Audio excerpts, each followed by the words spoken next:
Good morning and welcome to the Kuhn Academy for this installment of AEP Government, where we're building responsible voters one video at a time. All right, we're going to continue our interest group discussion here with the functions and strategies of interest groups. All right, it's pretty straightforward, pretty simple list, but let's flash through it here quickly. Okay, so obviously one thing interest groups do is raise awareness to issues like the NRA makes gun control an issue, Sierra Club makes global warming an issue, Planned Parenthood makes abortion an issue, things like that. And then they stimulate interest by educating members in the public through different media outlets, TV commercials, etc., etc. Okay? So they're going to raise awareness, make us know what's going on. All right? They also represent the membership with the links between members and government. Remember, they are a linkage institution, so this is how we, as voters and citizens, connect to our government by joining an interest group or contacting an interest group, so our issues will be heard. Okay, so they serve as that valuable linkage institution. Okay, they provide information to the government, such as data and testimony, which is useful in policy making. We want to make sure that the government knows what's going on, so their experts, their researchers, their scientists, whatever, will go to Congress and testify before different committee hearings to let them know what's going on, what their interests are. Okay? And finally, they provide channels for political parties, which allows citizens to work together. So the parties help the interest groups help the parties. Okay? Interest groups help the parties by raising money, endorsing candidates, educating their members, and the party helps the interest groups by sponsoring legislation, introducing bills to help the interest group achieve its goal. All right, moving along. All right, there are various types of interest groups. This is right out of the 5 Steps to a 5 book. Big to know that there are 6,000 interest groups in 1959. By 2010, we're up to 22,000. So interest groups are growing in a significant number. Okay, it's because of mass media growing, the PACs obviously allowing people to contribute and influence government that way, and people just becoming more educated. Right, business groups have had the largest increase since 1970, and you can tie that right back to the PACs. Okay, if we want to influence government, we have to raise money and we have to form groups to influence legislation. Because remember, business groups are the minority. There are less people that are part of these businesses than there are citizens, so they have to protect themselves through that mechanism. All right, some big ones are the National Association of Manufacturers, pretty straightforward, and then the Chamber of Commerce, which is all the businesses that band together. There's local chambers of commerce, but then there's a national one, which is all the businesses sort of banding together to push for legislation, issues, and stuff like that. All right? Labor groups, only about 13% of people belong to labor unions of the workforce. AFL-CIO is the big one, and these are groups that are pushing for legislation to allow unions to exist.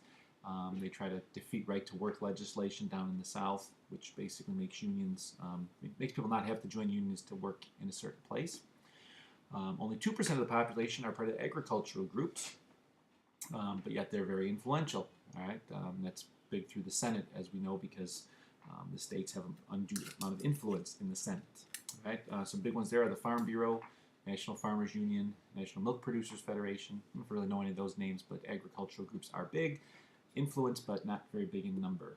Okay, your professional associations, you have the National Education Association, which is your teachers, American Medical Association, which is your doctors, American Bar Association, which is your lawyers. Right? These professional groups educate their members, try to endorse candidates, and they try to lobby, especially to have legislation passed in their benefit. And they're all very educated people, so these groups are pretty influential that way. All right. Environmental groups, there's Sierra Club, there's the Audubon Society. Right? Sierra Club's the big one because they kind of work within the system. Some of you might know about PETA and Greenpeace.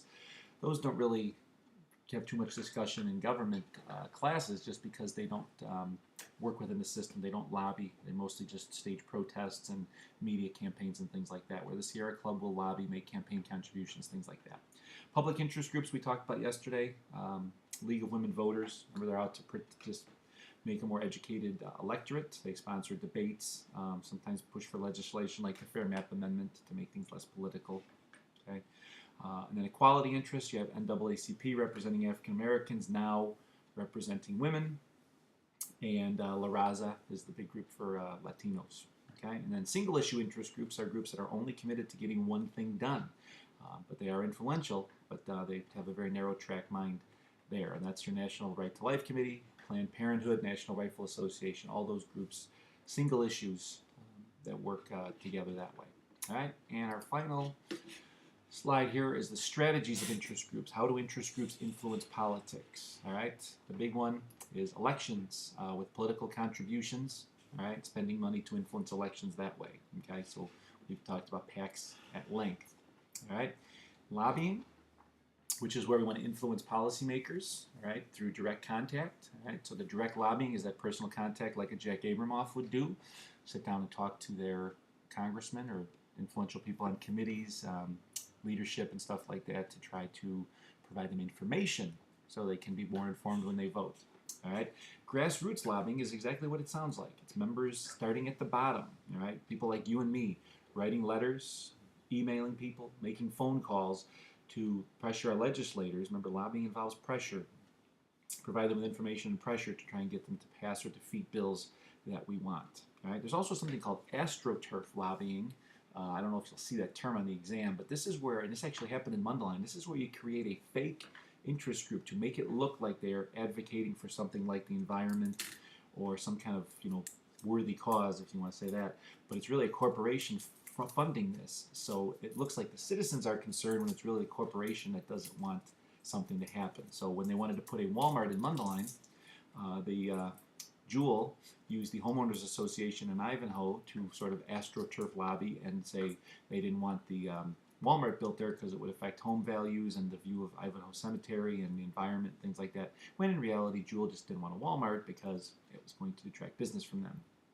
And in coalition lobbying is groups banding together with a common goal, and we see some unlikely partnerships that way, like the NRA working with the Sierra Club. Why would a bunch of environmentalists and gun owners want to work together? Oh, maybe because we want to preserve the woods and preserve nature, so the Sierra Club people can protect the environment, stop global warming, etc., and then the hunters have a place to find Bambi for that. All right? Sorry, hunters. Litigation, mentioned in the last video, that's when you're going to take your case to court. Okay, the NAACP uses that frequently because they don't have the money or the resources or even the membership size to try and influence legislation, so they will take their case to court. Right? NRA used that in the McDonald versus Chicago case, as we talked about. And then going public is using public relations to appeal to the public. I have a video of the head of the NRA talking right after Newtown, and that was going public. He felt he had to go on the TV shows to sort of defend the NRA's interest and promote their beliefs against gun control. So when we go public, we're going to use the TV and other media outlets to influence government that way. All right? So I'll put this last slide up here. This is a nice visual about the way interest groups sort of influence. So we have the direct lobbying, we have the political campaigns, the grassroots lobbying, all with the goal of getting to the members of Congress, their staffs, the committees, and the leaderships in an attempt to influence legislation. All right, so thanks for listening to the Kuhn Academy. I'm going to leave you with a little music here from Cups.